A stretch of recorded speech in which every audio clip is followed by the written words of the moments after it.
In an update to Pakistan's political sphere, Deputy Prime Minister and Minister of Foreign Affairs Ishaq Dar said the decision to ban PTI will be discussed with allies. Speaking in Lahore, he emphasized that the current government isn't to blame for inflation, which was under control during Nawaz Sharif's tenure. Dar claimed the 2018 election was rigged to bring a favoured party into power, and they prioritized state over politics. He highlighted economic progress under Shahbaz Sharif's leadership, predicting Pakistan's rise as an economic power with stable inflation soon. Dar accused PTI of foreign funding and noted any decision to ban them would involve consultation with allies. The Deputy Prime Minister pledged adherence to the Constitution and law, contrasting himself with PTI's founder, whom he accused of manipulating both. In terms of international reaction to the government's actions against PTI, on Monday, the US expressed concern over the Pakistan's government decision to ban PTI. The US Department spokesperson Matthew Miller commented on the matter during a State Department briefing, highlighting that banning a political party is worrisome for the US. The Pakistani government, led by Prime Minister Shahbaz Sharif, announced the ban and sought Article 6 proceedings against PTI founder Imran Khan and ex-President Dr. Arif Alvi and former National Assembly Deputy Speaker Qasim Suri. This move came after the Supreme Court provided relief to the PTI in recent cases, seeming to prevent PTI from becoming the largest party in the National Assembly. Miller emphasized that the US supports constitutional and democratic principles, including human rights and freedom of expression. He stated that the US would continue to monitor the situation and any further court decision. Miller also condemned political violence, referencing a recent attempt on Donald Trump's life and comparing it to the assassination attempt on Imran Khan in November 2022. He reiterated the US's stance on upholding the rule of law and democratic principles worldwide. In news from Pakistan's economic sphere, on Tuesday, Moody said Pakistan's new $7 billion deal with the IMF improves funding prospects but stressed the importance of sustaining reforms to reduce liquidity risks. The agreement between Prime Minister Shahbaz Sharif's government and the IMF provides much-needed relief. Moody noted that the IMF's program will help Pakistan secure funding from various sources. However, they cautioned ongoing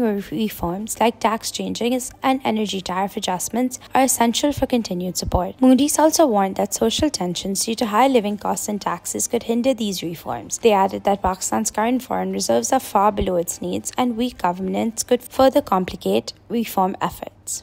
In the past 24 hours, Israeli attacks on Gaza have killed at least 49 people and injured 69 others, according to Gaza's Ministry of Health. Hospitals are overwhelmed and doctors are exhausted. The Israeli Defense Ministry has set up a committee to address mental health issues, including PTSD, due to the war in Gaza.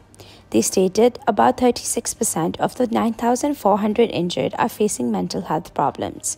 The Health Ministry's Rehabilitation Division expects that by the end of this year, at least 5,600 people will struggle with mental health disorders. In Gaza, over 1 million children need mental health support, as UNICEF and aid groups warn that trauma of war will have long-lasting effects. Israeli Energy Minister Eli Cohen has called for opening a new front in the north, targeting Lebanon as well as Hezbollah for attacks on northern Israel. In an interview with Israel's radio Kol Barama, Cohen said, "We are at end of phase 3 in Gaza, so we need to move to the north and make them pay a significant." With a white bandage over his ear clipped just 2 days ago by an assassin's bullet, Donald Trump stole the show at his first public appearance since the shooting. This happened on the opening night of the Republican National Convention in Milwaukee. Trump joined his newly chosen vice presidential running mate, Ohio Senator J.D. Vance, at 10 p.m.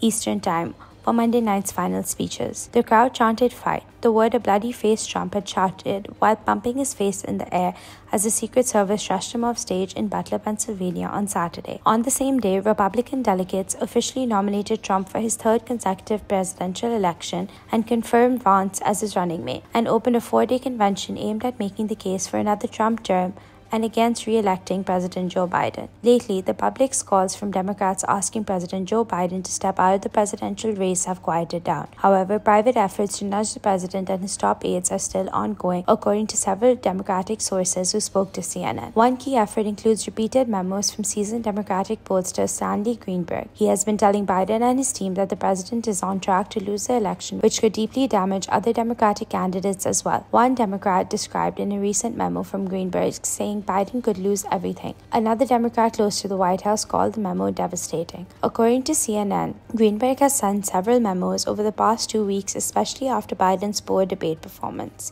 These memos analyze internal polling that shows Biden's position is weakening because most Americans don't see him as capable of serving 4 more years. Greenberg, who advised Bill Clinton's successful campaigns, declined to comment when contacted by CNN. Additionally, several Democratic members of Congress have been privately lobbying Biden's top advisors, urging them to consider the damage to Biden's legacy if he loses the White House and Republicans hold the House and capture the Senate.